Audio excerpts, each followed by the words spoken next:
Hey. Okay, so there's a new experimental patch that came out for Darkest Dungeon. They released it on December 4th. It will come out presumably alongside the DLC. It will not be part of the DLC, meaning you'll still get this patch for free. But people who want to be on the experimental build get to try it out for a few days.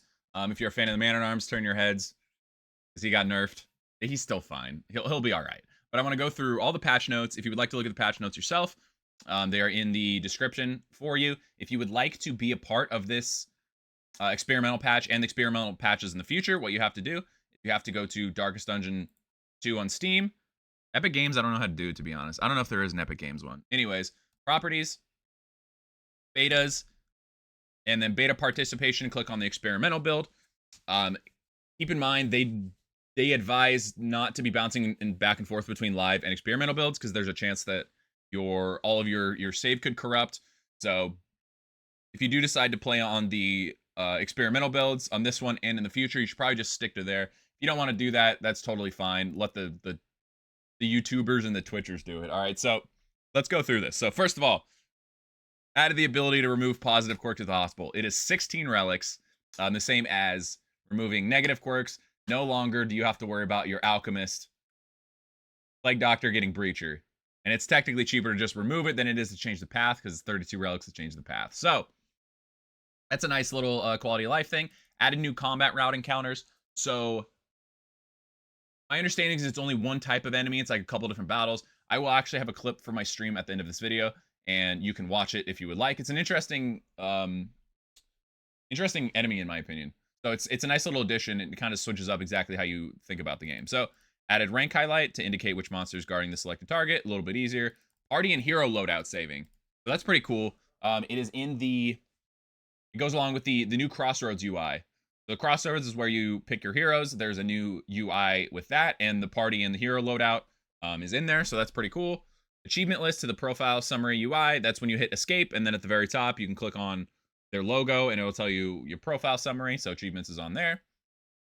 The new Crossroads UI, the picture of it right here. So it's a little different, like anything else. It's a little bit getting used to, but overall, it's better, and more importantly, it fits the two upcoming heroes, the Duelist and the Crusader, and whoever else ends up coming in the future.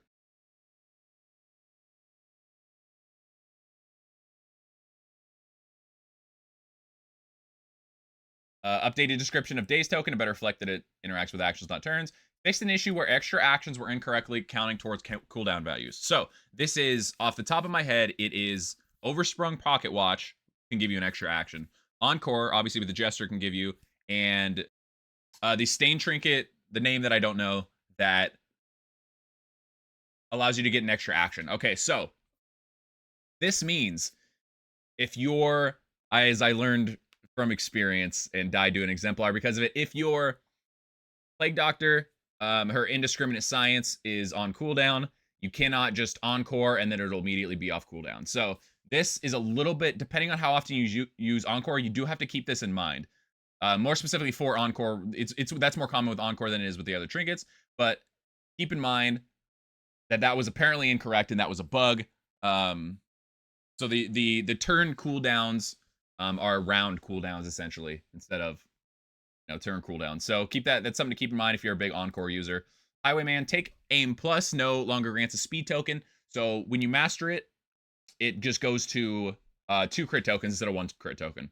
That's the only difference between take aim and then the master take aim. So here we go. Let's get into the Man at Arms stuff. So Crush and Crush Plus does a little bit extra or a little bit less damage. Rampart Plus does less damage. Retribution cooldown increased to 2. It was 1. It was every other turn. Now it's 1 every 3 turns. Personally, I don't know if I love this. The other stuff I'm okay with. The Retribution stuff, I don't feel like Retribution was the issue, but that being said, the Man at Arms has been the top, has been S tier for a long time, so if he's not S tier for a little bit, I think he's going to be okay. Retribution Mastered no longer grants block, so to put it into perspective, the new Retribution, when you master it, so the new Mastered Retribution is the same as live unmastered Retribution. So that, to put that into perspective, that's the hell of a nerf. So mastering Retribution makes it so the cooldown is every other turn. A 1-turn cooldown like it is on live currently. And then Bolster definitely gets the business too. No longer removes vulnerable from the target, and it removes weak. No longer removes weak and vulnerable from the target. The Sergeant path will still get rid of vulnerable and weak on the Man-at-Arms, but not on anybody else. So this is another one. I feel like they could have kept one of these in my opinion, but that being said, based on what I know from the first Darkest Dungeon Crusader, it would not shock me if the Crusader had a similar kind of effect to Bolster, and then that was why it got nerfed. I'm just spitballing. I don't know anything, but that would kind of make sense. Blinding Shadows and Blinding Shadows Mastered properly represent the duration of the debuff. The debuff being -10 debuff resist. So the Collector now only has a chance to spawn once per region. Collected heads now only spawn with an extra action in the first round. So nice little Collector nerf. Simple little nerf, but pretty pretty important. That can make a big difference into turning him from, you know, a potential run ender or hero render into, you know, a cool mini boss that's kind of a pain in the ass. Ravenous Reach is the Act 4 boss. Setback now ignores stealth. So you can't just cheese it anymore by stealth in the first rank. Okay, so we have a bunch of item changes here, so let's go through it. When items are gaining combat, they will now appear in the post-combat reward screen, so it's just a little more obvious when you get one. Increased chance for unique sluice items to appear from the respective enemies from 10% to 20%. That's pretty cool. Considering you can only go with the sluice one time per run, getting that to 20% is actually pretty cool. Unnatural Pigment combat item no longer consumes crit tokens. Staggering Striker, the chance to apply combo increase from 33% to 66%. That's pretty nice. That's another sluice item. It's a pretty nice little buff. I mean, it's a double, so it makes it a cool item. And obviously with it happening more often now, that'll be pretty cool. The Crimson Tick apparently it's an 8% chance on kill, but this whole time it said 5%. So that's fixed now. Orbitoclast is the little X from the Chirurgeon. It specifically just said it removed a negative quirk, but now it's specifically says that it removes all negative quirks. So Smoldering Firewood is a Vestal trinket. Changed burn condition from illumination skills to range skills. That's actually really good considering her only range skills are, you know, illumination and judgment. So it's really just an overall buff. It gives 25% extra damage too if you have a flammable item. So that's pretty cool. Going along with the flammable, we'll jump into Glimmer of Hope. Glimmer of Hope now counts as a flammable tag. That'll be nice. That's actually a secret, kind of nice actually for certain trinkets, because a Glimmer of Hope is always nice to have just to make sure that your torch, you know, is kind of get topped off. So that'll actually be nice for some of the trinkets that need you to have a flammable item. So Footman's Grog, this is actually kind of nuts. So instead of having to decide which hero to put it, like instead of trying to be like, all right, which hero gets vulnerables or reeks a lot, you can actually now put it just on one hero and it counts for your entire turn. So keep in mind when this says it says turn start on Footman's Grog, that means turn start of the person with the trinket. So it's not all the heroes. I was thinking it was the hero specifically, but when I tested it out last night, so if you have it on your Jester and you have a vulnerable on your Man-at-Arms, you have to wait till your Jester's turn, and at the beginning of the Jester's turn, that vulnerable will get turned into a guard token. So Foreclosure Notice, I am a Venom Drop fan personally. This is actually a pretty crazy buff for Foreclosure Notice. So chance to apply combo in rank 4 increase from 33% to 50%. Keep in mind with Flashing Daggers, that's a 50% on each. So technically, I mean statistically, you know, every time you're going to combo, it didn't work like that, but you know how it is. So healing received debuff while not in stealth reduced from 75% to 25%. So this before was you had to really decide, because negative 75% is a pretty insane healing debuff, right? So you really had to be smart and really make sure that you were getting her stealth as often as possible. And if she's not stealth, you almost can't heal her. So that's essentially down to 25%. So now it's a mild nuisance as opposed to something you really truly have to play around. And it now adds 2 stealth tokens upon a successful hit. That's pretty insane. Faceless Visage, I haven't tried this out yet, but apparently it's pretty funny. It shuffles your team on combat start, and then it shuffles their team at the beginning of every round. So you're just tossing them around. So it sounds like it's a fun little chaotic trinket for really for a decent decent downside of just having to have you do it once. So that's actually pretty funny. Unwavering Standard, chance to apply block for each ally, increase from 33% to 66%. It's pretty insane. Silent Treatment, which is a very, very nice, especially on the Grave Robber especially. Very, very good trinket. Very, very good stain trinket. Chance to add 1 stealth token, 66% on round start. Change to 1 chance to gain 1 stealth token or 2 stealth tokens. So that's actually pretty cool. Murder Weapon that you get from the Sluice. A little buff from 15% to 20%. This is Murder Weapon's fun if you have like a Highwayman especially, something that can guarantee crits. Guarantee that you get crits. So you can, master take aim, and then right off the bat you get 2 turns of potentially getting an insta kill. So it's nice little change here. So all of these changes are a bunch of combat, with the exception of Stitching Kit. It's a bunch of combat items that change from percentages to flat values now. So it's a little easier to play around, a little easier to understand. This essentially is a buff for the lower health characters, because 10% on a 30 would obviously be 3, and it's a tiny buff, and a tiny buff to the more vulnerable characters, and a tiny nerf to the tank characters. So Stitching Kit, pretty big. 20% to 50%. That's actually pretty damn good. And then we have a lot of bug fixes here. A ton of them aren't super, at least in my experience, they aren't super interesting. If you'd like to break them, if you'd like to look at them, you absolutely can. Again, the link's in the description. The main one that I don't like, right here, fixed an issue where the rim light effect would get stuck on the Vestal. So when she went resolute or had a meltdown, she would get a yellow aura around her for the rest of the fight. I thought that was cool as hell. I wanted them, and I still want them to put that in for every hero. But they took it away from my girl, and hopefully they'll put it in later. Copium. But I actually thought it gave a really cool aura. It was really cool. It's not quite like the buffs from going resolute in the first game, but it is kind of a little different look on it. So it is pretty cool. And then known issues, localizations in progress when playing in other languages, gamepad functionality for all UI elements is still a work in progress. Okay, so admittedly, I don't know what time, but there is going to be a dev stream of the new patch and the new DLC on Sunday, December 10th. I couldn't find what time that is or what channel it's on. But keep your eyes peeled for that. Maybe they'll announce the specifics in the next few days. But if you want to come there, that'd be pretty cool. I'm gonna be hanging out there. That is my birthday. So I get a dev stream on my birthday. And then obviously on the 11th, I will paying the DLC. I haven't quite decided what I'm gonna do as far as special streams for those 2 days for my birthday and the DLC, but I'll come up with something. It'll be a long stream at least. Either way, I appreciate you guys hanging out, watching this video.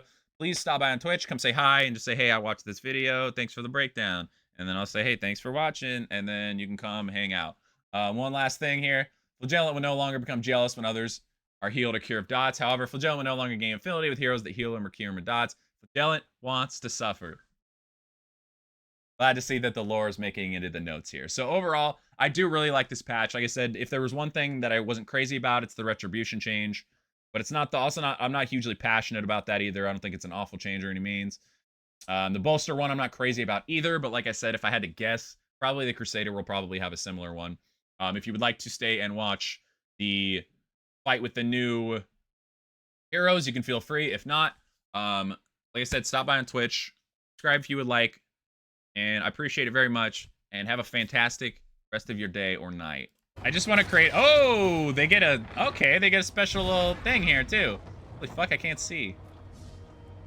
Ah, interesting. Interesting. Yeah, the water floss is solid, too. I used to use that back when my teeth were a little bit worse. I guess I'd...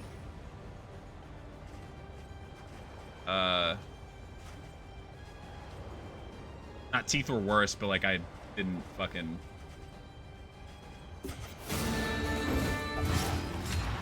Lost near as much. Yeah, it's a new fight. Nice and silent too. Yeah, new enemies. That's what we were talking about. Dude, I'm honestly, I'm kind of glad that you told me, Brat, because I would have been fucking confused. Thank you, Weasel. All right, let me figure out how to play this again. All right, so you made these enemies. Did you make them silent too? Brat, are there any more new enemies, or is it just these boys? Okay, so I bleed. Yeah, yeah, that's nice too, is these aren't part of the DLC or anything. Huh. It's gonna be kind of tough because I have a bleed comp too. And I can't vulnerable it. I can only burn them. Okay. Dude, 2 of these seems kind of tough to fight, actually. Seems like a pain in the ass. Oh, the combo noise still exists. That's a pain in the ass, actually. Just these guys. All right.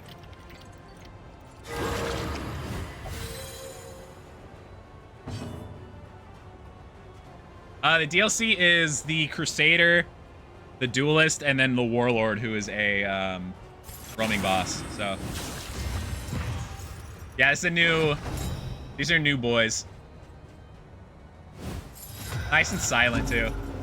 They don't gotta hurt my ears like the rest of them. Yeah, this fucking my comp sucks for this.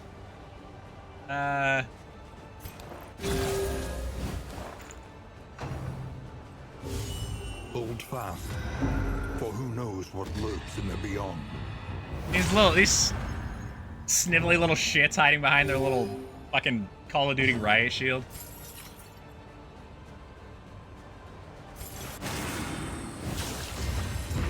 Faction designation? Good question. But there's nowhere I can look, right? It wouldn't say anywhere. Look at the thing, as repulsive as it is. Damn, man, arms PTSD. Fuck, this is my comp sucks. The corpses of the carriages I've left behind. True.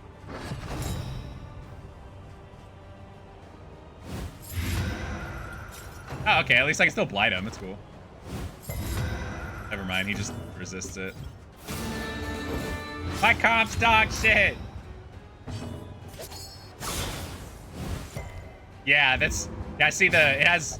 So it's these things are immune to. My cam's blocking it, but they're immune to everything but burn. And burn, they only have a 10% resist. So. Look at them desperately trying to get us to play the runaway. They're like, please, bro, player, please.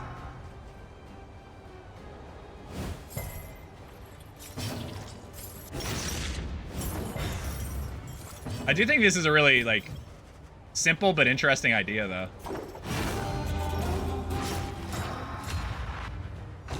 Like, they don't do anything, but they do guard. No.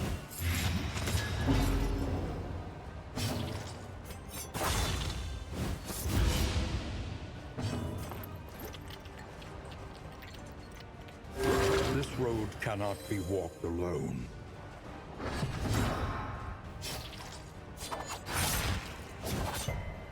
Yeah, they do require a different thought process.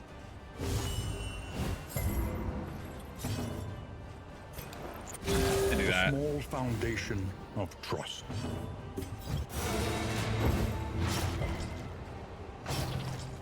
I really did pick the worst comp to go against these guys, though.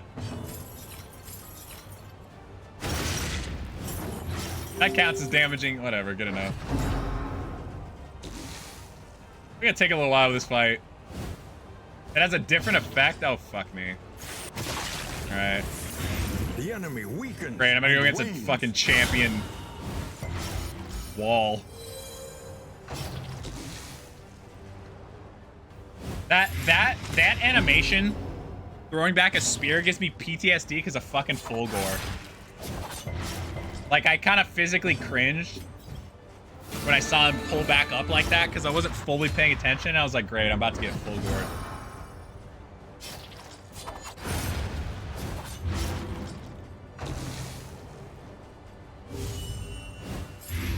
That's fucked me up.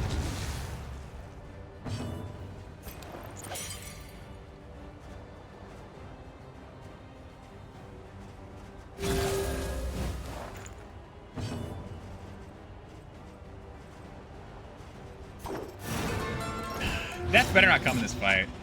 I don't think she can come in road fights, right? But whatever. That's all I could think of is I was like, great. I can't use my last battlefield medicine. Resolved. Okay, interesting.